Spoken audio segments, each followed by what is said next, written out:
Bonjour, je suis le docteur Marie Gelmbourg, je suis cardiologue interventionnelle à l'hôpital Ambroise Paré et cette vidéo a pour but de vous présenter la fermeture du foramen ovale perméable dont vous allez bénéficier prochainement dans notre centre. Le foramen ovale perméable, c'est une structure comme un tunnel qui permet la circulation du sang entre l'oreillette droite et l'oreillette gauche pendant la vie fœtale. Chez une personne sur 4, ce foramen ovale reste perméable, c'est-à-dire qu'il reste ouvert, la communication, le tunnel reste ouvert. Quand on découvre un foramen ovale perméable dans le cadre d'un bilan d'accident vasculaire cérébral, dans le cadre d'un bilan d'AVC, souvent on décide de le fermer. Un caillot peut se former dans les veines des membres inférieurs ou dans les veines du petit bassin, et ce caillot peut migrer par la veine cave et remonter dans le cœur droit et passer dans ce petit tunnel, dans l'oreillette gauche, et ensuite être envoyé dans la circulation, par exemple cérébrale ou dans la circulation coronaire, et occasionner un accident vasculaire cérébral ou un infarctus du myocarde.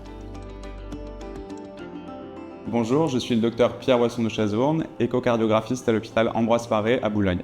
Avant de réaliser une fermeture de foramen ovale perméable, nous allons devoir réaliser une échographie par voie transœsophagienne, c'est-à-dire en passant la sonde par la bouche. Cet examen va notamment nous permettre de bien évaluer l'anatomie cardiaque et de prendre des mesures afin de définir la bonne taille de prothèse à mettre en place.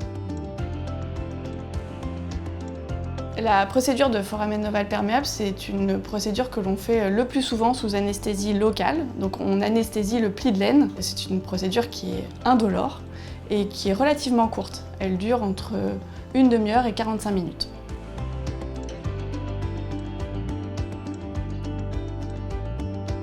La première étape de la fermeture du foramen ovale perméable, c'est la ponction de la veine fémorale au niveau du pli de l'aine, après l'anesthésie locale. On va mettre en place, sous contrôle de l'échographie, un petit introducteur dans la veine qui va nous permettre d'accéder au cœur. La prochaine étape, c'est de franchir le foramen ovale perméable à l'aide d'un guide.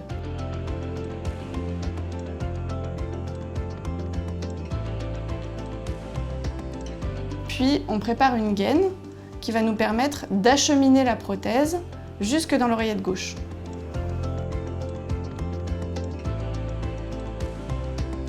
La prothèse est composée de deux disques, un disque du côté de l'oreillette gauche et un disque du côté de l'oreillette droite. Les deux disques vont enserrer le FOP pour le fermer. On commence par déployer le disque gauche, ensuite on plaque le disque gauche contre le foramen ovale perméable et ensuite on libère le disque droit. Et une fois que la prothèse est en place, on vérifie sa stabilité à l'échographie en effectuant des manœuvres de traction et de poussée. Une fois que tout le monde est d'accord, on libère la prothèse. Au décours de l'intervention, vous remonterez directement dans votre chambre. Nous vérifierons l'absence de complications au point de ponction, comme par exemple un hématome au niveau du pli de l'aine. Nous réaliserons une échocardiographie par voie transthoracique de contrôle pour vérifier le bon positionnement de la prothèse ainsi que l'absence de complications. Et ensuite, vous pourrez rentrer au domicile. Classiquement, après la mise en place de la prothèse, nous prescrirons une bi-antigrégation plaquettaire par aspirine plus clopidogrel pour une durée de 3 mois minimum.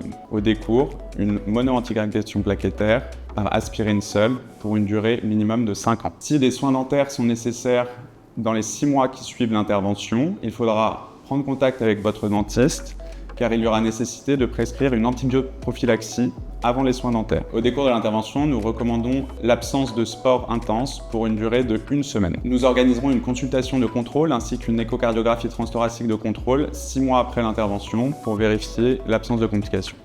Nous espérons que cette vidéo aura répondu à vos attentes, vos questions sur la fermeture du foramen ovale perméable. À très vite!